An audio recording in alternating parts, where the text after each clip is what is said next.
साहब की तो बड़ी हाइट है। आपकी हाइट ऊंची है। दिल्ली में आप कांग्रेस गठबंधन को लोकसभा चुनाव से पूर्व झटका लगा है। दरअसल दिल्ली से कांग्रेस के पूर्व विधायक बलवान तनवर, आम आदमी पार्टी के पूर्व विधायक नारायण दत्त शर्मा यादव, महासभा के अध्यक्ष जगदीश यादव, सामाजिक कार्यकर्ता रमेश अंबावता आज भाजपा में शामिल हो गए। दरअसल केंद्रीय मंत्री अनुराग ठाकुर और प्रदेश भाजपा अध्यक्ष वीरेंद्र सचदेवा ने इन्हें भाजपा की सदस्यता दिलाई। वहीं इस दौरान अनुराग ठाकुर ने जनसभा को संबोधित किया। उन्होंने कांग्रेस और आप पर जमकर हमला बोला। उन्होंने केजरीवाल को ठग करार दिया। वहीं उन्होंने कांग्रेस शासन को जमकर कोसा। उन्होंने कहा कि जो काम कांग्रेस ने 70 साल में नहीं किया, उसे मोदी सरकार ने 10 साल में करके दिखाया है। उन्होंने नागरिकता कानून को लेकर भी अपनी प्रतिक्रिया दी है। एक बात मैं इस मंच से जरूर कहना चाहता हूं, जो बड़े झूठे वायदे और खोखले वायदे करके केजरीवाल जी आए थे, वैसे तो उन्होंने आंदोलन के समय कहा था कभी राजनीति में नहीं आऊंगा, बच्चों की कसम खाई थी राजनीति में नहीं आऊंगा, फिर बच्चों की कसम खाई बड़ा बंगला नहीं लूंगा, कहा था गाड़ी नहीं लूंगा, शीश महल ही बनाया, बस स्विमिंग पूल ही बनाया, सिर्फ कुछ 100 करोड़ रुपए खर्च किया होगा, कुछ बड़ा तो नहीं लिया। मैं एक भी पुलिसकर्मी नहीं लूंगा, सुरक्षा नहीं लूंगा, एक नहीं 2-2 राज्यों की ले ली।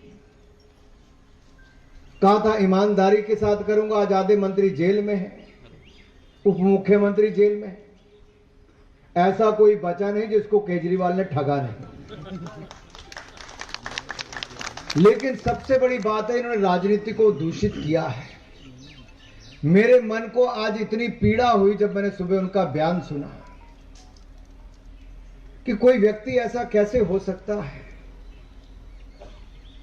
पाकिस्तान में या अफगानिस्तान में अगर किसी हिंदू, सिख, ईसाई, पारसी, बौद्ध, जैन इनकी बच्चियों को जबरन उठा के उनके साथ बलात्कार कर दिया जाता है। 14-14 साल की बच्चियों के साथ उनको मजबूर किया जाता है निकाह करने के लिए, उनको मजबूर किया जाता है सोने के लिए। कितनी पीड़ा से गुजरती होंगी वो बच्चियां, उनकी मां, उनके परिवार।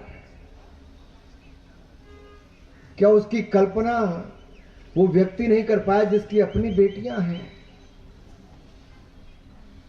किसी मां से पूछो उसके दिल पे क्या बीतती होगी।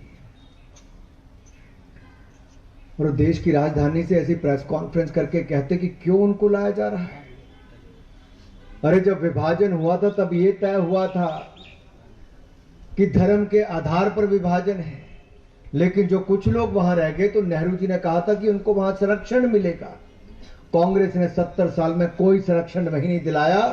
वो वहां पे मरते रहे सिख परिवार की बच्चियों को बीच में से उठा के लेकर निकाह करने पे मजबूर कर दिया। क्या क्या नहीं घटा उनके ऊपर। और ये कहते हैं कि सीए के कानून को लागू ना करो।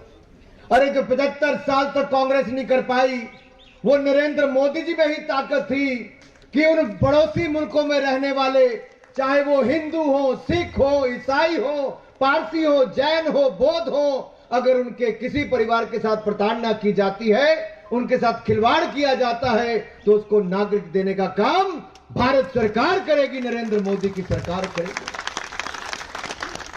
अरे नागरिकता देने का कानून है, नागरिकता छीनने का नहीं है। अफगानिस्तान में जब गुरु ग्रंथ साहब के खिलाफ और जब तालिबान का वहां पर राज आया, मोदी जी ने 3 बार स्पेशल जहाज भेजा, तब जाके गुरु ग्रंथ साहब लेकर आए। हजारों सिख परिवारों को लेकर आए।